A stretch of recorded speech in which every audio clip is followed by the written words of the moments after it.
Hey there, Valor Kids. I've got a question for y'all. If you had yourself an apple and a lime, which is really nice, sour, and tart, much like a Granny Smith apple, which one do you think I would choose? If you said the apple, you're correct, because I would love to just bite into a good apple, whereas if you bite into a lime, they're really sour. Now, they're great for flavoring my water, but the apple at least has some fruit in there that I can eat and bite into. Now, the next thing, what do you think? I have some comic books here, and I have this joke book. Now, if you had to choose which one you think I would go with, which one do you think I'd choose? If you said the comic books, you're right. I really enjoy good stories. As much as I like jokes, like Pastor Tina really enjoys the jokes out of this book, like, what do you call a very fast llama? A Lamborghini. She really enjoys these jokes, but I like the stories in these comic books, so I enjoy reading these stories. So, I'm going to put those away. And now I've got all these crayons in front of me, and I've got a gray, blue, black, red, yellow, and orange one. Which one do you think I would probably grab? If you said the blue one, you would be correct. You see, God knows what we're going to choose each time. It doesn't matter if you have 15 fruit. It doesn't matter if you have 50 books. It doesn't matter if you have 1,000 crayons. God knows what your choice is going to be. He already knows you from when you're before you're born, even now, and what you're going to do in the future. But he wants to give us the option to follow his plan and make choices that he would like us to choose. And we have that option. And he knows this because he loves you so much that he's always paying attention to what's going on in your life. And so we're going to be talking about that today, of hearing from God and going with it as well. Hey Valor Kids, this is Pastor Tina. Guess what? It's memory verse time. I'm singing out of this old bullhorn because I can. It says shout on it, so I thought I'd do this to shout. So our memory verse this week is 1 Corinthians, that's the number 1, capital C, ORINTHINS, chapter 9, verse 26. 1 Corinthians, chapter 9, verse 26. And you are going to use it from this century something version, the CEV version, instead of the NIV version. So if you're reading it from the NIV version, you're going to read a little bit louder, but we've simplified it to make it just as easy. Are you ready?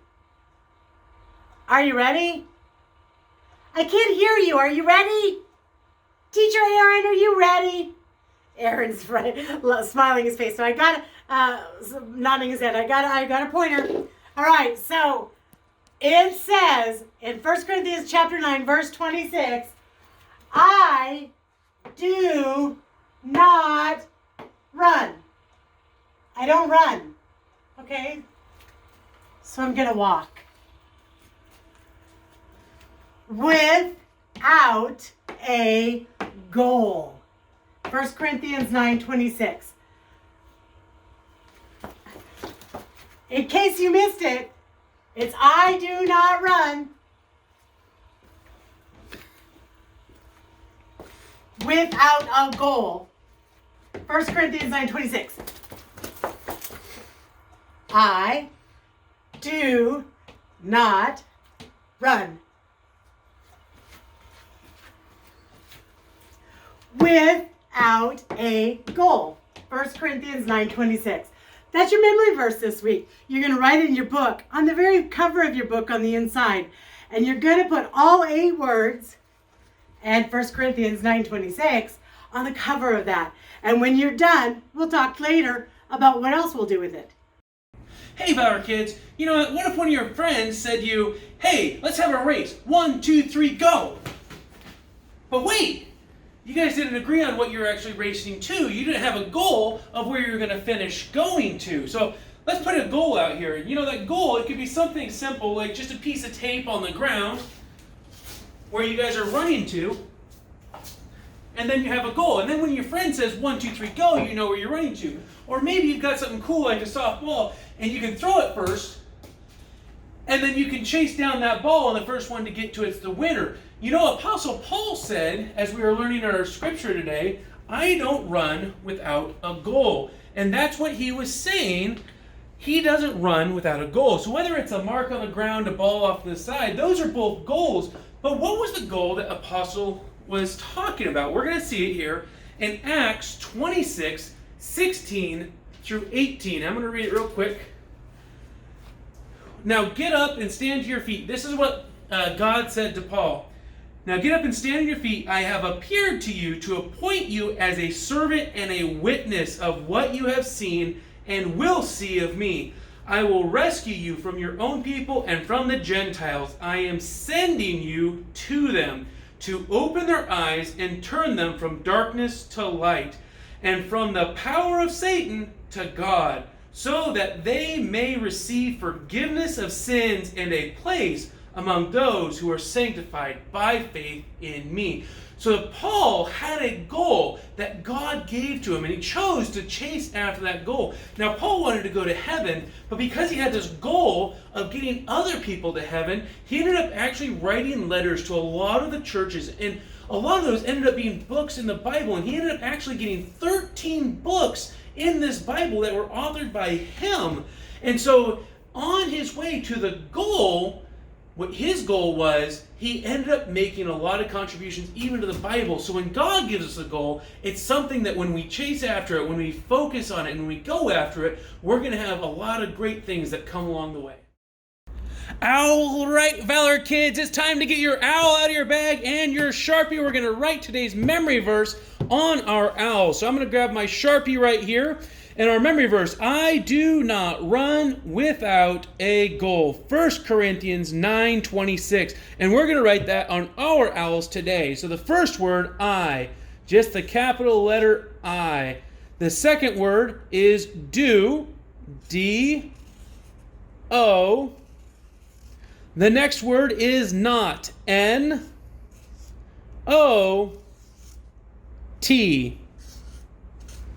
Then the next word is run, R-U-N.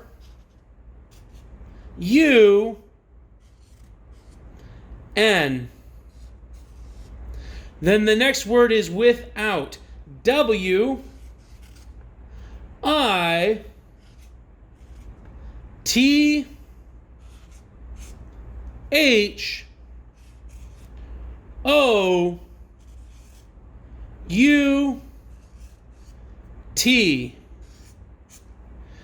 I do not run without a, just the letter A, and then goal, G-O-A-L.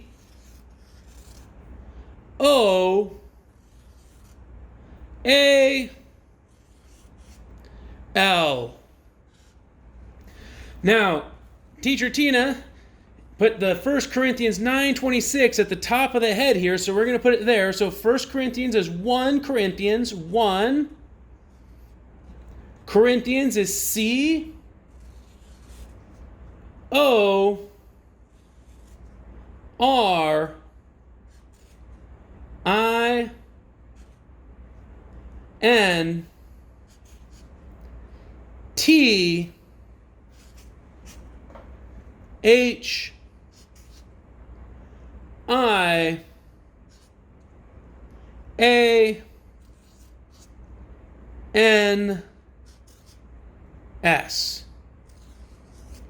And then it's chapter 9, which I'm going to put right here on the forehead myself, and then the colon, the 2 dots, the colon there, and 26. 2 and 6. So 1 Corinthians 9:26. And then Pastor Tina added some dots to the eyes, so it looks like the eyes have the iris there. So I do not run without a goal. 1 Corinthians 9:26. And that's our memory verse today. All right, Valor Kids, we're going to be reading our Bible story today. So if you want to go ahead and grab your adventure Bible and maybe a buddy who can come along and listen to it with you, we're going to be going to the book of Habakkuk. Yes, Habakkuk. Chapter 1, verse 1 through 6, and then chapter 2, verse 2 through 4. Now, Habakkuk is still in the Old Testament, and if you have your adventure Bible, it's on page 1021. 1021. So Habakkuk is a prophet in the Old Testament. So let's see what it says here. So Habakkuk, starting in chapter 1, it says, the prophecy that Habakkuk the prophet received. How long, Lord, must I call for help, but you do not listen, or cry out to you violence, but you do not save? Why do you make me look at injustice? Why do you tolerate wrongdoing? Destruction and violence are before me. There is strife and conflict abounds. Therefore the law is paralyzed and justice never prevails. The wicked hem in the righteous so that justice is perverted. So we start off right here with Habakkuk crying out to God saying, here I am in Judah, and we're supposed to be serving God, but instead we have violence, crime, and laws are being broken all over the place. Lord, how long do I have to cry out until I hear back from you or you intervene? And let's see what God replied with. Verse 5, the Lord's answer says, look at the nations and watch and be utterly amazed, for I am going to do something in your days that you would not believe, even if you were told. I am raising up the Babylonians, that ruthless and impetuous people who sweep across the whole earth to seize dwellings not their own. So he's telling Habakkuk, his prophet, yes, I see what's happening, and the Babylonians are going to come, and they're going to be the ones who actually take it out on them in Judah for not following God's law. So let's see what it says in chapter 2, verse 2 through 4. I believe that's on the next page, on page 1022. The Lord answers to Habakkuk, who again is asked to hear from him. And the Lord replied, write down the revelation and make it plain on tablets, so that a herald may run with it. For the revelation awaits on an appointed time. It speaks of the end and will not prove false. Though it will linger, wait for it. It will certainly come and will not delay. See, the enemy is puffed up. His desires are not upright, but the righteous person will live by his faithfulness. So what God is telling Habakkuk here is, write down what I'm telling you, so that when this comes to pass and my people are finally able to come back into Judah, you'll have it written down. It's not going to happen overnight. This thing that I've shown you that's far off, this goal that's in the future of all the people coming back and worship me again in Judah, it's not going to happen overnight, but it will come to pass. And that's why he told Habakkuk, write it down. Write down the vision and make it plain as day, so whoever reads it can see that I have given a promise that my people will return and be able to do so with smiles and praise on their lips. Hey there, Valor Kids. You know, at some point in our history, somebody actually invented fire, and they found that they could use that fire, somebody had the idea, to cook food with it. And so now they're outdoors and able to cook their food, but you know, the weather would sometimes stop them from being able to use that fire, so somebody came up with the idea, well, let's contain it inside the house, and they created an indoor fire that they could use to cook their foods on. Now they had a way to use it indoors, but you know, it was too hot because that fire inside would be contained inside the house. It would actually make it so that the entire house would heat up. Yeah, and so somebody came up with the idea, let's make a newer type of oven that won't heat up the entire house. And that led to the type of ovens we have today that don't let all that heat out and make it so it's too hot to be in a house when you're cooking. And somebody decided, you know what, that oven is really cool, but if I want to cook some popcorn and I put it on the stove, I've got to heat up the stove and then spend all that time waiting for it to heat up and work in the stove. And so somebody came up with the idea of a way to do it faster and use it with a microwave. So if I put the popcorn in the microwave, with the press of a button, it's now going to start cooking my popcorn inside their microwave, and I don't have to wait for a surface to heat up. Now it does it all inside of the microwave. And you know, we get these ideas from God on things that we will want to do, or maybe ideas of how to solve something, you know, that we're going to have as an option down the road. Perhaps you are looking for a new way to solve a problem, like how to get somewhere faster instead of just taking a car.